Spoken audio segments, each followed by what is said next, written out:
can.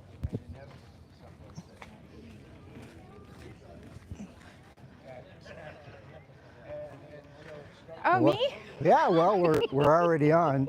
So here, I'll flip it around so we're both there. Oh, good. Where are we at here? This extend? No, you can hold it Oh, out okay. though. Hey, Wanna hold everybody. Welcome. Look at the sky, it's beautiful. Welcome to Hey. Mystic, everybody. Yeah. So this is third day of the 33rd annual Wooden Boat Show, and Ann and I have been here all weekend. And one of the things we want to do today is to announce what the next project will be on both of our channels, which if you all know my channel because you're watching it, but Ann's channel is Pine to Palm, and essentially, you know, as you know, I am the maker, doer, and Ann is a maritime storyteller, and she has really some awesome videos. If you aren't familiar with her channel, you should check it out now. Well, not like this. Well, minute. like after the In live. 30 minutes, because they're really good. So our plan is that we're going to show you the project here in a second. But our plan is that we're both bi-weekly channels. So one week you will Or will see. be. I will be. I am, and it'll make Ann produce some more content. But we will. I'll be restoring a boat, which we're going to show you in a second, and Ann will be telling stories about the said boat and its provenance and history and so forth. So, Ann, I'm going to turn around and sure. have you kind of explain it. Sure. So let me flip the camera around here. So this is This the new is project. The new project. I've scraped a little bit of it so everybody doesn't think that I would honestly bring a boat to the show and call it good. But I'm calling this boat First Fig, and you'll find out in a moment why that's so appropriate. First Fig is a poem by Edna St. Vincent Millay, and it goes, "My candle burns at both ends, it will not last the night, but ah, my foes and oh, my friends, it gives a lovely light." It's hinting at the fact that I bought this boat in 2020 with the intention of having it as my photo boat, my chase boat, some people call it, and came with a little outboard, did not come with a trailer, wasn't terribly expensive, and I thought, you know, the plague's here, why not work on a project? But I have a sailboat and a dinghy and a spare dinghy. So never got to it. My candle burns at both ends. So when Bob and I were talking last year about what he might do next, as he was holding his shiny new glass cup for our Best in Show owner-built sailboat, he said, "What should I bring next year, Annie B?" And I was fully joking when he said yes when I mentioned I had a runabout. So, or I was joking when I said I had a runabout. So basically, 1957 Lyman's, and Lyman's in general, this is a manufacturing process to put this boat together. She's made out of plywood with oak frames. So you're seeing a lapstrake boat, it's wooden, but this is all plywood. Reason for that is now you have consistency in material. They can make each plank and really crank these out, plank 1, plank 2, plank 3, make piles of them, and then go ahead and put these boats together. Now, why would somebody want to do that? You know, during the 50s and 60s, the accessibility of boats to the average family became a thing. And so making an inexpensive version of a boat was really key to democratizing boats. More people could buy them. So when we approach this, it's not like we're going to put a teak and holly deck on here and then create a barrel back for the aft portion or any of that. What's exciting about this is we're going to attempt to raise money for an electric conversion. Mostly not only for my benefit, but to help people understand what goes into powering something like this with electric. How do you do that? How do you How do you put the batteries about midships and make sure that these frames are going to take it, that the weight's good inside the boat. Again, my candle burns at both ends, so a lot of the finishes are going to have to be very, very simple, but I'm also very particular, so they also have to be absolutely beautiful. This is a work boat, and I want it to look like a well cared for work boat. I want it to look like I take this out and I run it hard, and then I take good care of her afterwards. So, so that's what's going on with this. She's about 16.5 feet long. I'm looking for a smaller trailer. I rebuilt this one so that we could get her out to Illinois to Bob's. But I'm looking for a littler trailer. I would trade you. You want a big trailer? You can have it. Give me your little one. But anyone have any questions, Bob? Or It says, nice project. You are planning there. great. So I'm going to turn this around here so we can both be in camera. Let's see, let's go over here Yeah, so that we are in the let's go in the shade. It's really extremely warm it's here. It's a long day in the sun. But if I come up here, I think we can get the boat in the background. Oh Yeah, yeah, look great. at that. Aha! That's some cinematography right there. There it is. That's what they pay us the no bucks Yeah. for. So the boat's in pretty sound condition, as Ann said. That I'm going to restore it, and she will actually get her hands on restoring it also. One of the big questions that a lot of people here at the show have asked is, what are you going to do first? Well, the first thing we're going to do is to take it off the trailer and turn it upside down and start working on the bottom of the boat, and much the way that you would build a new boat of this scale, you would build it upside down. That way we can really inspect the hull. My suspicion is it'll probably need a new keel, just from some things that I can see from it. It also will make it very easy to get the old paint off and inspect all of the planks to make sure they're sound. And then we will put its final paint on the hull before we flip it back over. Then we'll work on the inside, which is actually somewhat mostly cosmetic. There are probably, I think, maybe 4 frames or so in the back. There's a that few we'll need to frames, and then replace. there's some softness kind of along the keel. I would call it the keelson. So yes. there's a bit there. The transom looks really strong. It doesn't look like we have to do much there. It's been reinforced with what looks like maybe mahogany to hold that outboard, but there may be something about where the planks interface come into the transom where we should poke around there and make sure that that's all really strong. Yeah. One of the things that saved this boat, or made it last this long, despite the previous owners being a little bit neglectful about maintenance, is the fact that plywood is so dimensionally stable. So, so in some ways we're really lucky on that front. Her exterior will be painted. I have a couple of Kirby colors in mind. And then a lot of her interior, it has to be really safe for moving around in because I'm going to be filming. So excited about floorboards that feel good to the touch on the feet. And feel good about shoring up that kind of the quarter section, I would say, the aft portion of the boat where there are some broken frames and where probably some water sat. Yeah. Because whenever she was uncovered. She was covered under my watch, but who knows before me. And she naturally sitting low at the end, and if it was outside on a trailer and leaves or something got in it and plugged the Let's say, for the hole. example. Yes, for example, which I'll show you in a second. Anyway, it's very, very likely that water laid back there, which is why all of the damage is in the aft end. Yeah, pretty much. Now, we suspect that there is no sole, so they're probably, whatever that would be, would have been good. So, here's Andrew. Flip it and grip it, Andrew. Yeah, we can flip it around. Andrew. Thank you, Lo. Yeah, sorry, I got chatting with Tyler Field. So.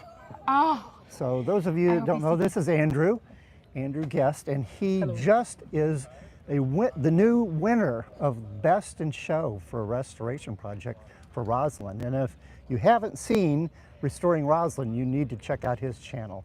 It's really exciting, and was an exciting night. Very exciting.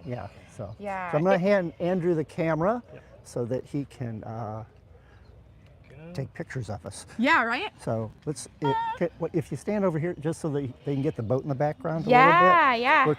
We're trying to be fancy cinematographers yeah. here. or no, I'll If go we sit, this. Are we we all gonna sit? sit? Let's try sitting. Yeah. I'm never Now taller than you're other the tall- people. Look at now that. You're taller than all of us. So, yeah, I think that a lot of one of the things that I find really appealing about this project, you know, obviously it's a simple boat, but it's also kind of a ubiquitous form. So in other words, there are a lot of these Chris Crafts, Lyman's, little like, you know, including like metal runabouts and fiberglass ones from the 60s. It's like, what goes into taking care of a boat like this? In my opinion, most families, this is enough boat. You can go out fishing, you can go out swimming, you can pop out to an island, you can trailer it to a lake for a week while you're Or the camping day. or something, Or or the the day, day. yeah, It's very simple. So I'm hoping that this resonates with people. Maybe there is one in your family or there's a neighbor. Hope you share these videos, because there's a lot of these sitting around, and it's not so much that they're precious.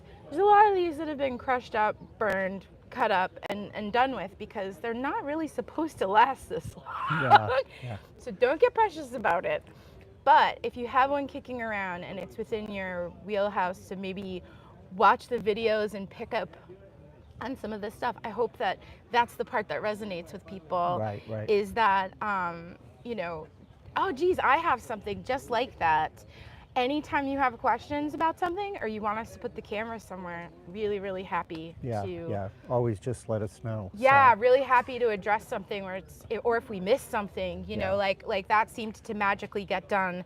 We can go back and explain the why of the decisions, which Bob is going to carry on with the restoration, and I might chime in to say why we stopped at a certain point. We're not going to reframe the entire boat. Why? We're not going, you know, we'll sister this one rather than completely replace it. Here's why. And then talk about a little bit about like what the other options are as well, because one of the things that we try to do, especially as communicators, is make sure you know that we might pick a certain path, but there's other ways of doing things for sure. Many ways, yeah. And we're just one of many sources of information. One of the things that we've found being at the show, and we've known just because of the little bit of research we've done, is because there were so many Lymans produced in the 50s and 60s, there are Lyman associations and Lyman clubs. And I'm a member of the Lyman Boat There we Owners go. Association. So Annie B is going to come with me back to Illinois. We're going to trailer it. We're going to take the northern route. So we go up near Lake Erie we'll probably get to Cleveland tomorrow night. And the great thing about that is Sandusky, Ohio, which is just about 50 miles west of Cleveland, on the way back to Illinois, is where the Lymans were built. And we have. And about 1 mile away from the site is the factory, Maritime right? Museum of Sandusky. 1 mile away from where this boat was built. Yeah. So we're meeting, I'm going to say curator of. Sure, yeah. That's a fancy museum word. Yes. But I anyway. just asked to meet with a docent. Yeah. But we are getting we're going to be meeting with the executive director and with the president of their board. On Tuesday. Yeah, so she will be able to inform us on what's missing that we don't know about. Obviously, when you look at it, you can see there is no windscreen, which is something that we'll want to create. Now, as Annie Bob's said, playing that down. I'm sorry, Bob. You're super pumped to make a windscreen. I am very pumped to make a You're pretty screen. excited. I'm pretty excited about it. But one of the great things, and it's going to need a windscreen for what Anne wants to do, but we don't have to worry perfectly about, because this is not a historic restoration. This is putting a boat back into beautiful condition that it can work again. Yeah. And so, if we decide, it'd be nice if the windscreen was a little higher. Absolutely. Or make more it, low key or rounded edge or something like that. Or make it at the height that when Anne's sitting at the helm, she can see out of it. I know a lot of times they're short and then they end up, the top bar ends up right in your view, The girl's 5'3". Yeah.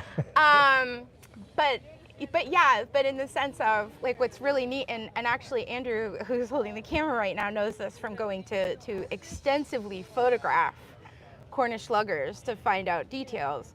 We won't necessarily need to do that level of photography and digging. But how is some of the joinery done in there? What are some of the problem spots that we actually can't see visually? Right. What have been things that are problems for Lyman owners? And how does the windscreen, how is the windscreen best, for example, fastened to everything or Right. built into the thing? There's parts about motorboats that I don't quite, I'm not used to going that fast. I'm a sailor. So, and I don't plan on this being a super fast boat, but at the same time, what's required? You don't want to get hit with spray. And, Yes, and then also just, what's strong for that purpose? Yeah. So let's, maybe I'll grab the camera from Andrew and give a little walk around on the boat. Thanks, Andrew. We appreciate it. Yay. So I'm gonna, we had mentioned leaves, so you can see that the main leaves are still in here from where it was. The seats here are mahogany, and they, obviously are pretty weathered, but they're in pretty decent shape. I mean, there's like a split in here, but we'll be able to take it all apart and fix all of that. So I'll show you where probably the worst part is back here. It's really hard to see with the sun on the camera, but you can see like this frame here, somebody replaced just part of it. And I don't know if you can see it on the thing, but there are, like this one is actually got a crack in it. So like we'd said before, it probably leaves or something sat back here and they got wet. So we'll replace probably like 1, 2, 3, 4, 5, maybe 6 frames. Now 7 is a little iffy also. So, when we come around the transom, and be careful not to fall in the water here. Oops, up. So I don't know if we can see underneath there, but it's a little rough up under there, which we'll be able to assess better once we have it upside down. So I think that's a piece of pressure treated wood. yeah. Yep. And there's some things like this on the deck where we'll probably need to replace the deck or put new canvas on it or something. Or do a nice filler. Like Yeah. I've always meant to just go ahead and fill that grain, possibly with And I don't know if this is period appropriate, but covering with canvas will give some texture if you ever needed to be out on the deck. Right. And you know what? One time there's a nice hole for a flag. Yep. Yep. One time I used I remember on Mimi Rose it wasn't fiberglass cloth, it was a different type of cloth that I know. And that has a canvas look about it. And when you saturate it with epoxy, which you can do on this plywood surface, so you know what that might be a nice look. But my trick is. What's your trick? And nobody out of the art world knows this, but you actually use canvas and you put it down with gesso. Oh. That's how I put the deck on Yeah.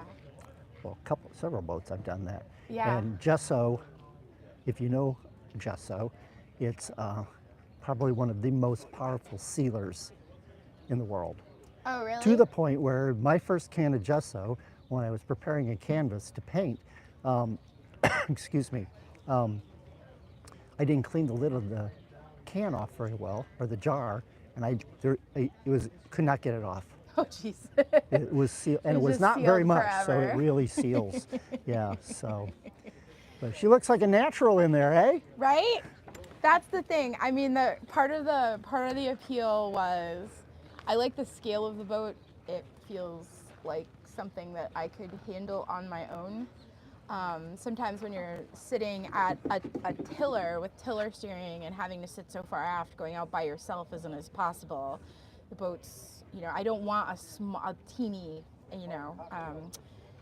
sort of a thing. But this feels nice to be able to maybe even set a camera or a gimbal onto. I might even, Bob and I have talked about a little bit about some of the little accommodations that we might make for specifically this being a photo boat, which is that there's places where you could tuck electronics that would make it safe. There's maybe a charging station, anytime I'm at a regatta, there's always another photographer who asks if they can jump in the skiff with me. Yep. So I can't wait to share a boat with more people. I'm usually having to beg a skiff off of somebody, and it's going to be nice to just invite whomever wants to come. What are you thinking about electric? Andrew asks, what am I thinking about electrics? So I was thinking about having, so it would be really nice to have an electric motor with lithium iron phosphate batteries. That is for future to think about. But I'm also thinking about, a separate house bank that's specifically for like dedicated to electronics. Yeah. Maybe something similar to like a what are they?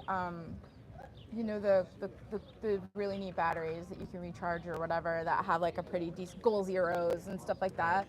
So good sized, similar battery to Goal Zero, tucked somewhere where there's like an interface just outside, so it's protected from splashes, but there's a way to like cover it or something. So that's probably. The 12-volt outlets that I got for Roslyn, they have waterproof covers. Yeah. It's a Is that facing us, Bob, or is that up? No, it's facing. Oh, Take a okay. look real quick, Andrew. Make sure it's aiming Is that at us. facing us? You, Charlie. yeah. Oh, okay. It looks up for some reason. Anyway. A little bit. Okay. So, Andrew was saying, off mic, Andrew was saying that he's enjoying the 12-volt plugs that he has in Roslyn, which I will have a good little look at. It would be neat to get, and USB. They have their own breaker. And it'd be nice, to be able to shut it off so that it's not, on all the time. You know what's funny is USB plugs on a boat. So I was a bit of a battery miser when I was living aboard, and I really didn't want any of those USB plugs because they draw energy even if you don't have anything them on. in Yeah. them. Now it's like Their own breaker though. absolutely. That's So that's the difference, right? So maybe a couple of golf cart batteries in series. So those are usually 6-volt or whatever, right? Yeah. A couple of those in series, just little guys, and solar. So planning for solar is another thing. Probably just a tie down and then a way to put a rolled up one into the foredeck here when I'm not using it. And some of these aft seats would be easy to. Yeah, I'm thinking about, Bob, that we might even kind of integrate a battery bank situation in the middle absolutely, here. Integrating a thwart to it, and then having sort of a fiddle around the top where you can set some things down. Or anyway, so thinking around some of the ways to use the space really well in here, because we're not doing a museum restoration back to original. There are plenty of those around. I love looking at them. Yeah. I can't take care of one. But it will be beautiful. Though. Oh, absolutely. That is not exclusion of a good looking boat. No, not at all.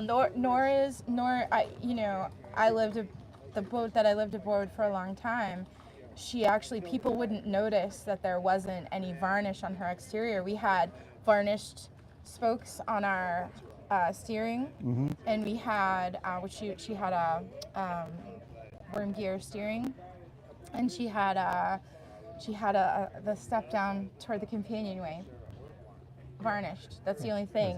And the thing was that's not only easy maintenance. People wouldn't notice that it, and we had a lot of stuff also going gray. So if you see Tommy Townsend's boats, oftentimes there'll be teak that is allowed to go gray.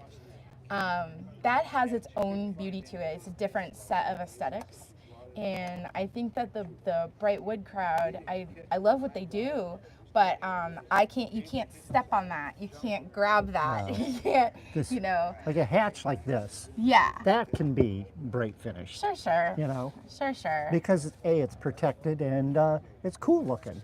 I like that. I like this thing. It's this little it's anchor. original. It's original. I've Yeah. seen other pictures. We'll Yeah. probably see more of that in Sandusky. Yep, absolutely. But Yeah. So it's been. I'm gonna oh, jump and out you and know grab what? the camera. I didn't say this, but I would love if anybody could please tell me where you're watching from. I will look at the comments later. And if you have questions that we haven't been able to see because we've been on the side of the camera, please let me know. I'm used to hosting these. I'm not used to being on them. Well, you do a pretty good job. It seems like you know what you're doing. I realize. You know. So, we'll turn around here. Yeah. So anyway, that's pretty much it, guys. That's the next project. One question we probably didn't answer is when will it start? And it probably won't be till October that we'll actually get to it. And we of course are going to start filming. Well, tomorrow. Yeah, So, tomorrow. yeah. Tomorrow. I'll definitely have a video probably in a week or two about our trip and what we find and see and I might get a couple out of those. Hopefully if I can corner a couple of other extra people as well. There might be some Yeah. interviews with folks who We'll just own Lymans, excited about them, or have fun facts to share. We'll just drive around town, look for Lyman, and knock on the door. Yeah, absolutely. Hey, tell us about your Lyman. Yeah. How's it going? Notice your boat. Yeah, People love for that. sure. Oh, they do. Yeah, everybody wants to talk about their boat. I do. I mean, and believe me, there's a lot of people here that like to talk about their boat. Yeah, you know, absolutely. So, yeah. I know in the past I've done a little walk around at the show, and I'm not going to do that today, mainly because we wanted to announce this new project, and we're pretty excited about it. This collaboration between our channels. So I think it'll be it's going to be fun. Yes, I think so too. So I can't see the off button. Can you see it? Oh, it's up here. Oh yeah, it's up Okay. there. So anyway, from Mystic Seaport in Mystic, Connecticut, Annie B, Annie B. and Bob say adios. See you soon. Bye.